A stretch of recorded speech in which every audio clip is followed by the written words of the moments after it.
Good morning. My name is Dr. Boyce Watkins, and I want to say hello to everybody. And also, I hope you guys are having a great day. I was sitting here with Alicia, and we decided that we would step out as Uncle Boyce and Auntie Alicia and give some advice to young people on some things you can think about, some goals you can set for yourself in your 20s that might set you up for life. So we're about to get started. Buckle your seatbelt, hit the thumbs up button, make sure you subscribe to the channel, and we're going to get started on the Black Financial Channel right now.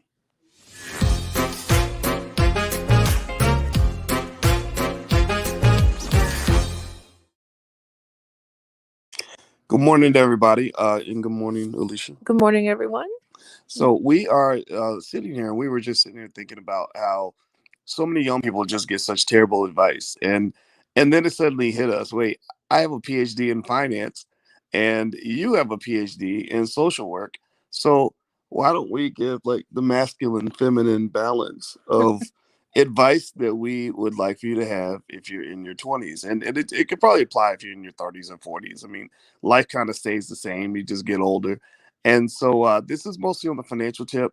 We feel that your economic preparation is important, and I assure you that we're responsible people, and things have worked out pretty well. So so we actually at risk of sounding a little bit cocky, I was kind of like, wait a minute, you're a full professor, and you've had a PhD a long time, and so have I. So maybe we actually know a couple of things we can share with people. So I'm just going to go down the list. Do me a favor, hit the thumbs up button, share, subscribe button, shout out the name of your city in the chat. I'd like to see what cities you guys come from. Kenya's from Las Vegas, by the way. You remember I when's the love last Las time? Vegas. We've never been together. It'd be nice if we went to Las Vegas together. Yeah, that's so cool. We should go to Las Vegas. Mm-hmm. Yeah, so Kenya, we're gonna come to Las Vegas. We're gonna stay at your house. Okay. All right. So all right, so everybody meet at Kenya's house. Okay, so here's what I want to kind of lay out. This is also advice that's kind of tailored to the Black community. This is not financial advice, but this is a perspective that's laid out in terms of financial goals that we think apply well to Black people. We're not discriminating. It's not to say that if you are not Black, you can't benefit from this information, but we find that Black people just kind of have just a different set of realities from everybody else, kind of from this whole racial wealth gap thing. Do you agree? I do agree. Now, what would be the number one thing for you that you The, noticed? I think the number one thing for Black people in terms of setbacks, Yeah. um, little dumb stuff like maybe like your parent taking out the phone bill in your name when you're 2 years old, or, or not that my mama did that. My mama didn't, but No, of still, course not. yeah, or just literally coming into the world with no inheritance. Like your white friends, they're like, "Oh, my granddad left me an apartment building." You're like, "Good for you." Yeah, what I used to see in college was as soon as you turned 18, parents were taking out loans and stuff in their children's names because they were 18 and they had credit. And they would like have them take Mm-hmm. out student loans, and then they would take the money. It was supposed to be for college. And they would take the money. They'd be like, "My mama just took all my money.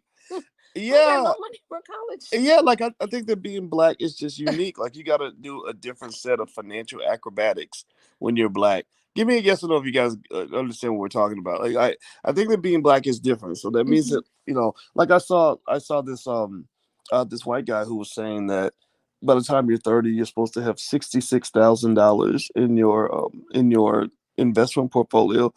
Did you have $66,000 on your 30th birthday? I didn't, but the thing is that I did max out my 401k because I had Mm. a job. Did you have $66,000 in your Probably not 401k? that much, but I had something in there. It made me feel like an adult. It made me feel good. Yeah, so Hmm. maybe that's the first piece of advice, right? Max out your 401k if you Hmm. have one, if you have the opportunity to create one. A lot of our people don't get encouraged to max out their investments. Did I ever tell you about that SNL skit called Black Jeopardy, Oh, where yes. Leslie Jones, yeah, they said your boss wants to take $50 out of your paycheck to put in your 401k, and she answered, she said, "You better give me my $50 and so I can buy me some scratch offs." Oh, that was a sad. I mean, it's funny. It's true. Some people invest in things that is not going to get them anywhere. So Right, yeah, and yeah. that's the way to go backward. Mhm. And I Mhm. think that that's the kind of stuff that we have to kind of challenge and say, Look, no, that's stupid. Like that's not what a smart person does if they want to get hit financially. They have to invest for the future. If you invest for your future, you'll have a future. If you don't invest in your future, you won't have a future. It's that simple. Yeah, a lot of people don't know what to do. Like you get your first job. Suppose you go to college, you graduate, you get your first job, and you have that HR meeting, and they give you all this paperwork with all this information on it, and you don't even know what half the stuff means. And they're like, I could do how much with my retirement? What percentage? And then you start seeing that your income kind of falls because you're putting so much money in retirement. And a lot of times, depending on how much money you make, you're like, I don't know if I can live like this. Hmm. So some of it takes sacrifice. You can't go out and buy a brand new nice car. Maybe you shouldn't. You should take some of that money and put it in your 401k and understand how important that is. But some people don't understand that. Yeah. Yeah, yeah. I mean, I think that it's, and the other thing too is I remember when I was in my 20s, even Mhm. though it's crazy because even think about this, right? I was a finance major in college. I was the number one finance student in the entire University of Kentucky for Mhm. that class. So you would, and I was teaching finance at the college level. So you would think that I would have a certain comfort level with certain things that came to money. But even then, though, but a lot of money is very emotional and very rooted in your family traditions. Mhm. It's rooted in your habits. It's rooted in your value system, and that's the thing that I didn't have. Was I didn't have a culturally entrenched family value system that was built on wealth accumulation. And I remember thinking about things like, and basically, I was playing strugglenomics instead of powernomics. I wasn't playing powernomics in my 20s. I wasn't thinking, okay, this is how I'm going to be a millionaire. This is how I'm going to build wealth. It was more like survival, Ah. month to month, check to check, and even and you can know all the advanced stuff in the world, but it's like maybe exercise. Like somebody could tell you all day what the right foods are to eat and what kind of workout you should do if you want to be in the Olympics. But So if you if don't want to be in the Olympics, then it's not going to work. so if you could do it all over again, boys, what did you waste your money on in your 20s that you wish you would have done differently? Oh, everything, everything. If I could redo my 20s, I would have started investing in stocks much earlier. I Mhm. didn't really become a heavy stock market investor till I was in my 30s.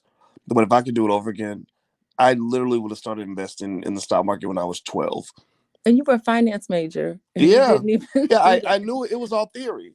It was Okay. because it wasn't my reality. It wasn't what people in my family were doing. So it Okay. wasn't.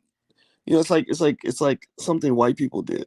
To be honest with you, Oh. yeah. And the interesting thing too is that when people talk about things like retirement, I'll be like, I'm 25. Why am I thinking about money when I'm 65? That's 1,000 years away. And what Oh. I didn't realize at the time, which I thought it should, which I wish I'd known or thought about, is when you have money in your retirement account, that still can be part of your financial security because you have an asset base. You can borrow against that. Like if you run into a tough situation and you got 100 grand in your retirement account, you can go to the bank and say, "Look, I got this money over here. I don't want to sell my stocks, but I'd like to borrow against it. Can I borrow 5,000? And Mm. they'll loan you 5 grand if you have assets." What did you do with your money instead? I have no idea. You don't even know? No, yeah, it's all a blur. The 90s were a blur. You have nothing to show for it right now. You know what? You know what I did? The biggest investment I made when I was young, that paid off really well was education. Okay. I was really invested in my education, and I still benefit from that to this day. I've made millions of dollars by making the right educational investments, and so that was a big deal. My first job actually in Syracuse, I was doing well. I made six figures. So making money again, that was a value. That was a core value. The core value in the house was get a good education so you get a good job making good money. I achieved that goal. Mhm. But Mhm. the bigger objective should have been, um, sure, get a job, make good money, but also flip that into something that's going to be more sustainable and more empowering, like owning a business. So I think that would be one of the things I would tell anybody that's young is everybody should know how to start a business. Just because when you like the black business school student that's a friend of yours that you Yeah. said Mhm. started her CMOS business, Yes, and yes. she was in class and she was like, okay, I'm gonna go ahead and do this. I'm gonna get this done, and now she's like making all this extra money just a month later. I was really impressed with her because I'm on the phone with her and she's like, "Oh, I really want to start a business." I said, "Well, let me give you the hookup. Let me get you into Boyce's class." I'm trying to hook my Hmm. friends up, boys. And she See how actually, they be using you. but she took the class and she was like, "Oh, I just started my business. I don't even have a website set up yet, and I got all these orders. Her and her children are putting together sea moss jars. We're gonna get ours today, by the way. Oh, really? Yeah. I think that's very cool. Mm-hmm. Yeah, and so I think everybody should have a business or side hustle. Okay. I think that really makes a difference. Uh, because that can supplement your income. So if you have a job and you're not making enough money, you give yourself a raise. You just get a little bit better at your business, find a new customer. That's easier than like the way we used to do it, which was like you'd wait a whole year and then see if your boss is going to give you a 1% raise or a 3% raise. Man, that's for suckers. Like, just go get your little hustle going. That way, you make that extra $500 to $1,000 a month, and you're balling. And we'll go ahead. What was your next?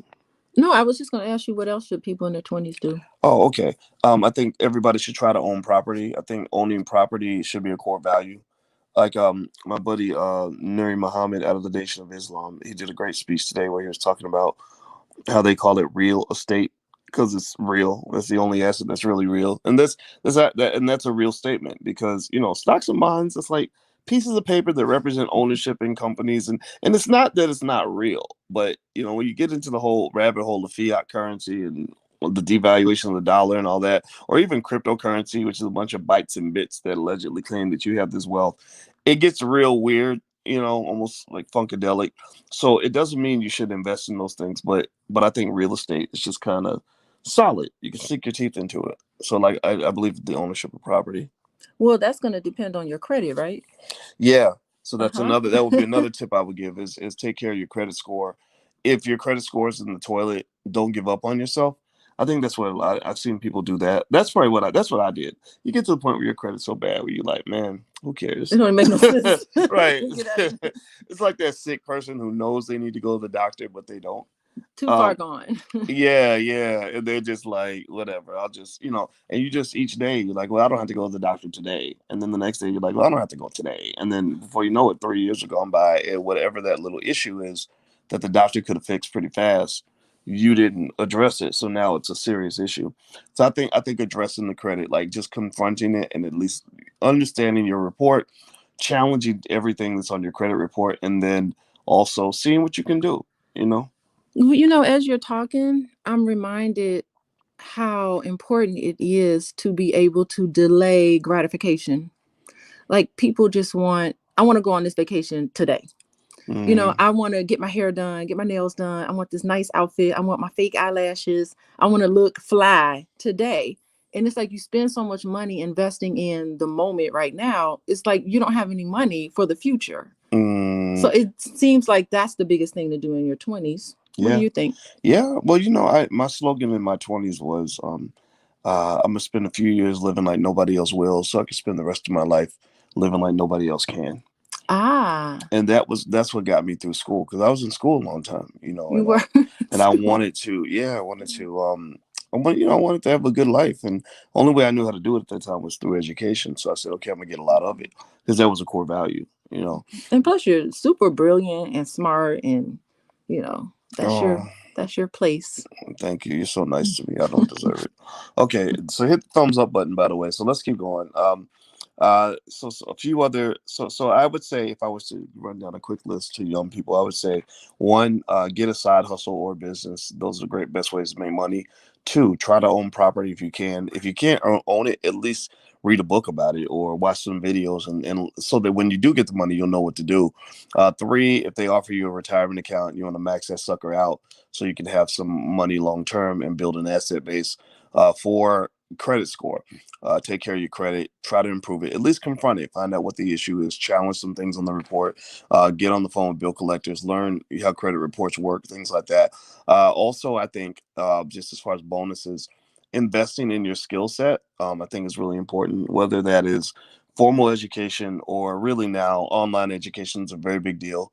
And a lot of the people that can teach you things like how to become a millionaire are online. Like professors can't teach that because they're too busy being professors. Most of them are millionaires. Also, I think two other points that are non-financial that you're not going to hear a lot is I think healthy relationships and taking care of your physical health. I think those two things really go a long way. Yeah, that's gonna take discipline. It's Mm, gonna take discipline to be able to implement that. mm. Hmm. Yeah, yeah. So I yes, because I think that that arena of physical health and relationships with other people. Like, you know, I don't know. I feel like that's important, and it's something that doesn't get discussed.